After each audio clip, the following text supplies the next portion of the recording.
Hello, hello, hello, and welcome to the Mystic Nerd Squad podcast. I am your host, Kelly Meyerson, and today I am delighted to have my friend Jeff Feinman, who is a veterinarian and the founder of Holistic Actions. Using molecular biology and current research in energy, happiness, love, and spirit, his mission is to help pets have long and happy lives. Jeff, I am so thrilled to have you here today, and I can't wait to dive into your story.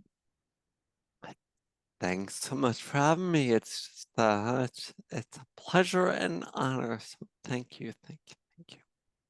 So I know people are listening in and they tuned in and they heard, did she say that we're going to talk about pets and having them be happy and have long lives? Yes. So I would love to start with just telling us a little bit about your story. Your background is being a vet and working with animals. So maybe tell us the story of when you decided to make that pivot to thinking about pet healthcare as more of a holistic practice. A great question, and I guess the honest answer is never.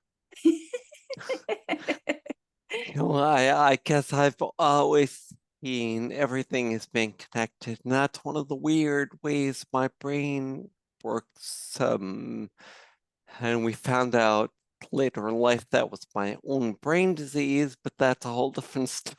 Mm, But yeah, I've pretty much always seen everything holistically and connected. And actually, my backstory was started in research. So actually, my research was on the cellular level, and then my love of pets, I've always wanted to be a veterinarian, so I went through the conventional veterinary route, but all the while with that weird, connected, open-minded brain, because that's one of the definitions of being a scientist, is you accept what is not known. I mean, magic, for example, science is magic before we know it's really science.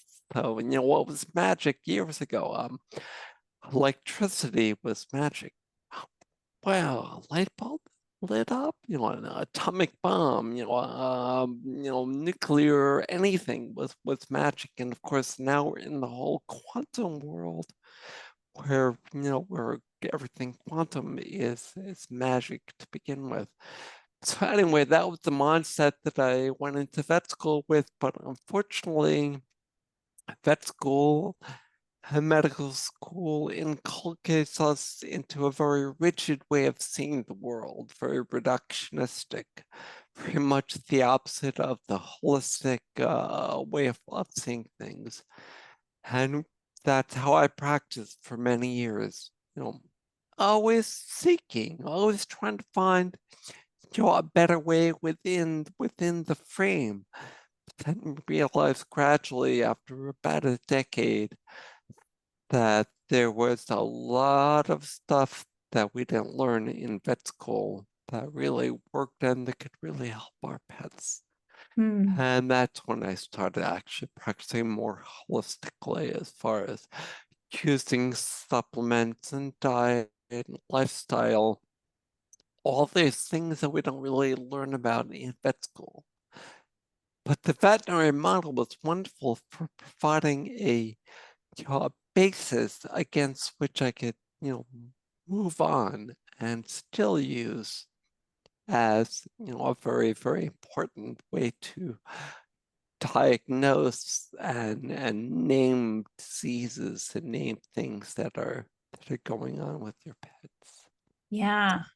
Yeah. It's so similar to the medical model. And there's so many of us who have had experiences of going to the doctor for a particular problem and the solution doesn't present itself because what you have going on doesn't niche into a box of a disorder or disease. and you're left feeling like, well, you could try this, but it might not be effective.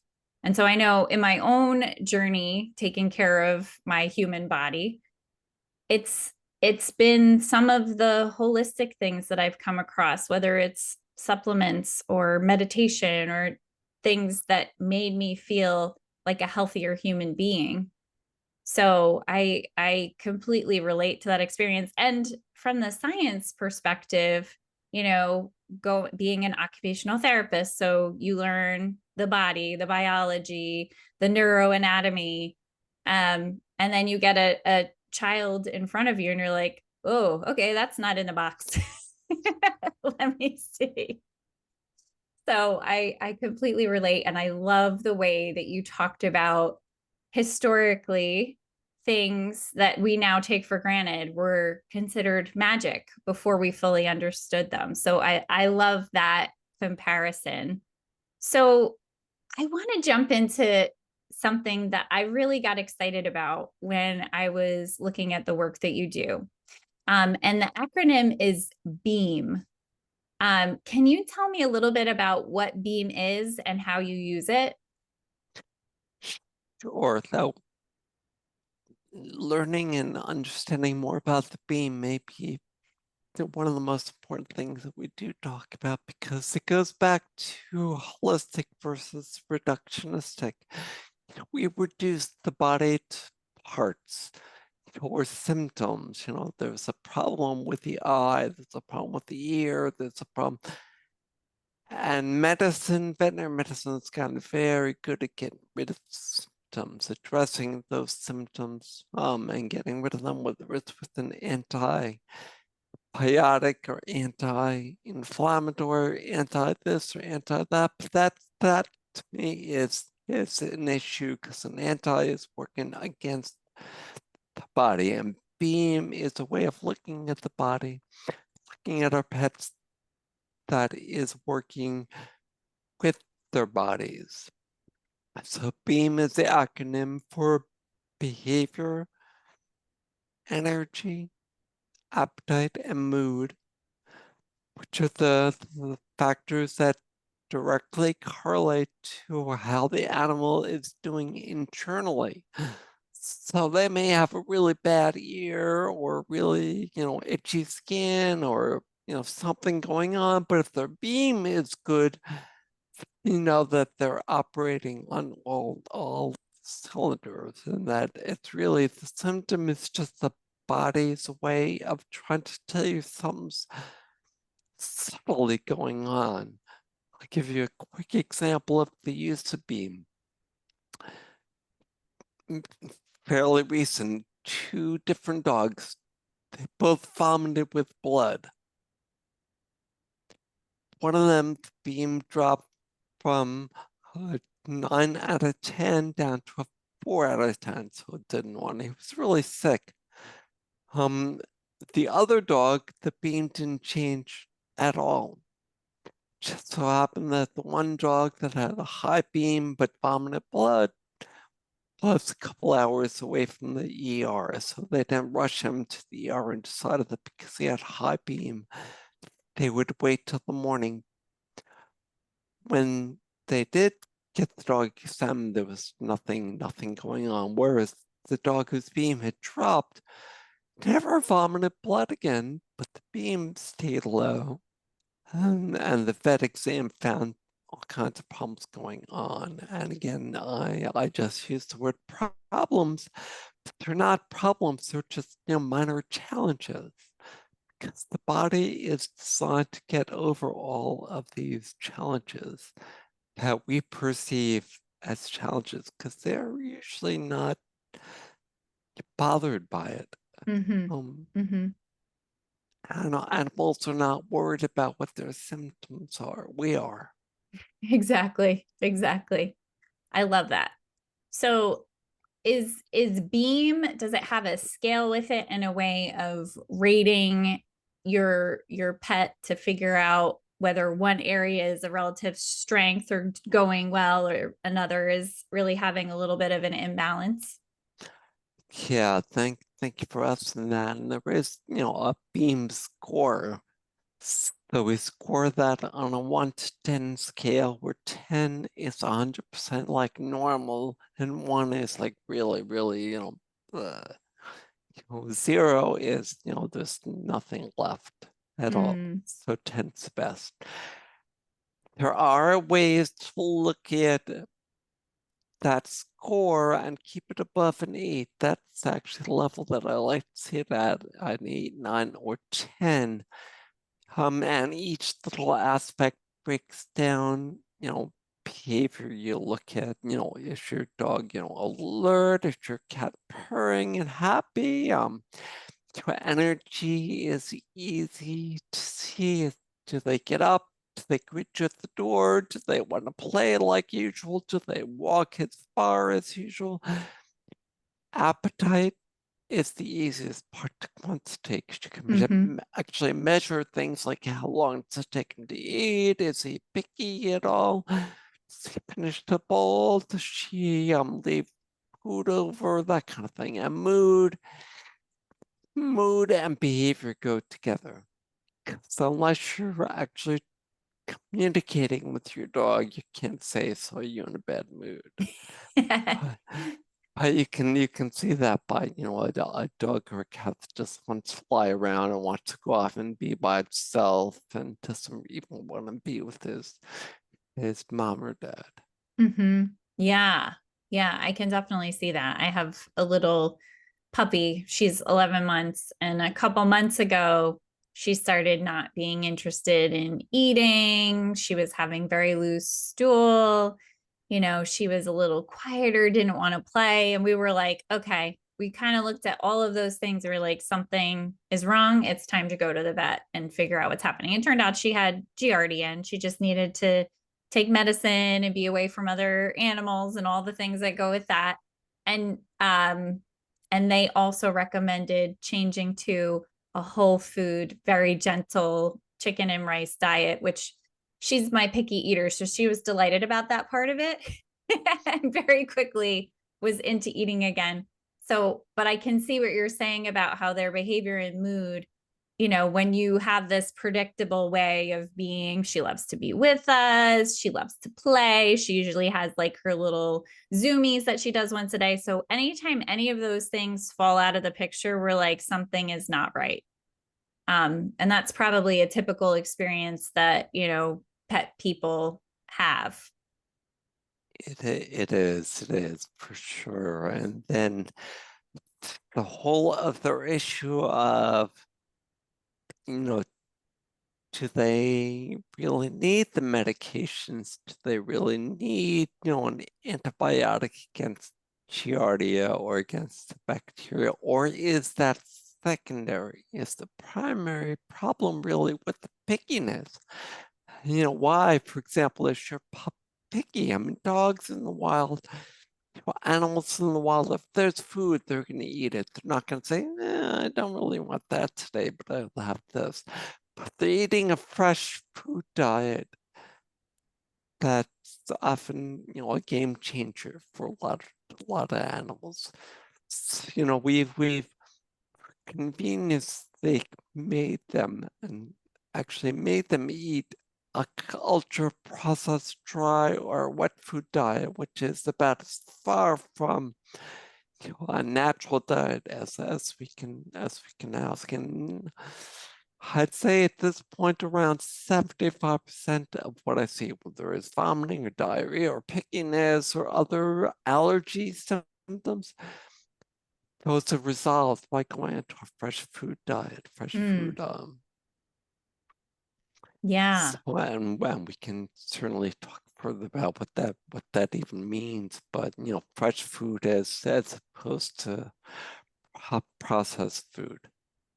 Yeah. And probably along with the human model of many of us eat way too much processed food and our bodies are not always motivated or doing their best work with a processed food diet. Yeah.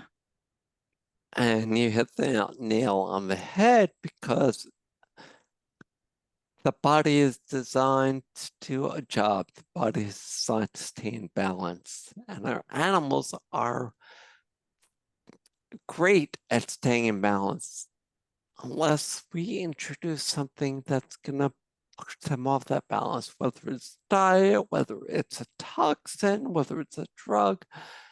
So a lot of the time, and where being comes in, a lot of the time the answer is just let your dog or cat be a more natural dog or cat or any animal.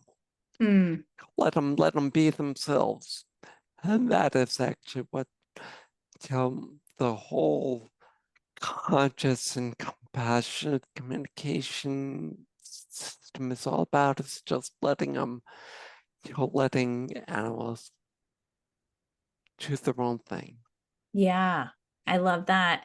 I was lucky enough to get a little sneak preview of your book that's going to be coming out, and I loved it, and I know every pet person that I know is going to want a copy. Can you tell us what is the title of your book, and what is the premise of it? That's a great question. Well, the original title, it's actually in process still, but the original title was named after, I don't know if you know this book, Anatomy of an Illness by Norman Cousins. Uh-huh. This is the first book from the late 50s or 60s, I guess it was, where this gentleman, Norman Cousins, had a crippling, painful disease that he laughed away Mm-hmm. by laughter, by watching can-to-camera reruns or Marx Brothers films. His open-minded doctor began to realize that this was, helping him, and it eventually cured him. And I was going to name the book after Anatomy of an Illness, but it's really Anatomy of Pet Wellness. But the publisher said, "No, you can't really use the word anatomy. It makes you think it's like a textbook." So the book is now called Path to Pet Wellness. Mm, And the subtitle is that it's a conscious way to be connected with our pets to help them be happier. Because really, that happiness and that laughter are what it's all about for animals and for us. Well, every day I do laughter yoga, and people from around the world are just on Zoom laughing for half an hour. I love it. So that's the premise of the book. And I know I keep going around and around, but the book Path to Pet Wellness is based on a positive and practical veterinary spirituality that connects all the pieces of our pets' well-being and helps them maintain their health, but also regain their health. It's really just I mean, if I had to sum it up, it's really just a different way of looking at it. So, different from what we as veterinarians learn and tell you all is the only way, and the only way is we got to get rid of this symptom, we've got to get rid of this disease, but all that really does put us into a fixed mindset. We're fixed. It's what Gabor Mate calls people, he calls it the cult of medicine. You have to do what the cult leaders say is the right thing to do.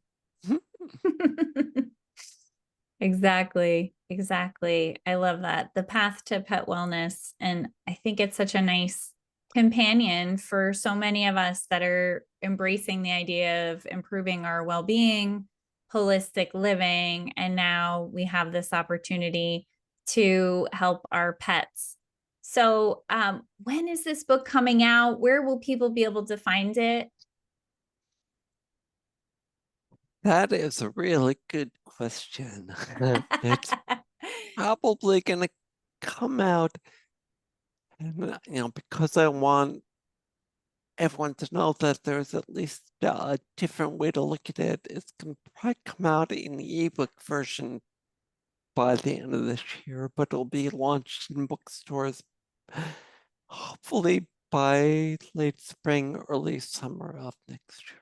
Awesome. I'm personally excited because I want to read the rest of the book because I'm already invested in it. Um, I really love the stories in there. I'm not going to give any of them away because I want your readers to really enjoy some of the great stories in there. But also, I'm going to suggest to people this is the perfect, if you have a favorite vet and you're looking for something to give them as a thank you for the extraordinary pet care you're getting, what a great gift to give to a veterinarian, or a new pet family who has a new dog or cat or other animal. We're not discriminating against other animals. We're just generalizing all pets. And that's a great, great, great idea, which actually I had not thought of, and that is, pet parents gifting their vets with the book. But it's really just introducing the vet to a different way. And I will say over the years, I've seen a lot of veterinarians adopting this path that's really the road less traveled. Mm-hmm. It's really, really off the beaten path. Yeah. Yeah. And the reason it's off the beaten path, not only for everything we talked about, but it's based in the reality of our life. What allows us to be alive? Exactly. That that well, what allows a car to work? Putting gas in the tank. When the tank is empty, the car doesn't work. Well, you and I work, animals work by energy as well. We don't use gas, but we have energy. Without energy, our beam is zero. Mm-hmm. We're no longer, our pets are no longer alive. Yet energy is not something that we learn about in vet school. We learn only about the physical and physiological manifestations of that energy. Mm. So really what the book is about is ways to increase that energy and increase the flow of the energy in the body. If there's a one take home from the book, and I'll give this away because we could all start using it right away. And the one take home is go with the flow. Just go with the flow of life, go with the flow of energy. Just if you're opposing it, if you're negative, if you're saying no, if you're using an anti, then you're going against the flow. The flow is very, very powerful. Mm. I love that.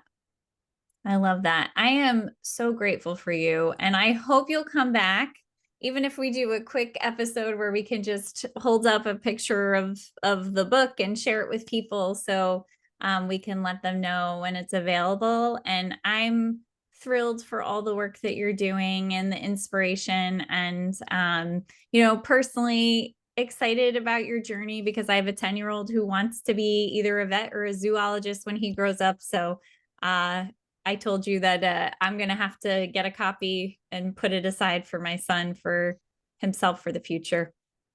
He'll be able to look at the pictures and read some of the text for sure. And I just want to add one thing before we go, and that is if anyone wants to learn how to start doing this, they just hop over to Holistic Actions and take that free course, 5 easy lessons. We'll walk you through the whole system, which is really, really intuitive. It just feels right and it works. I love that. And so we can put that link in the show notes so people can go down in the show Sure. notes and they can click on that link. And I'll definitely be taking that course. I'm super excited to put this into practice with my little girl who's almost 12 months old. And I really thank you. I'm so thrilled for the work that you're doing in the world. It's been an honor having you on here. Any final words for everybody? Yeah, have fun. Just play and have fun because that's really what life is all about. And our animals are our greatest teachers because they live for fun. They live to eat, they live to have fun and sleep, and that's it. I love that. Thank you so much No and problem. have a great one. Take You care. too. Thank you.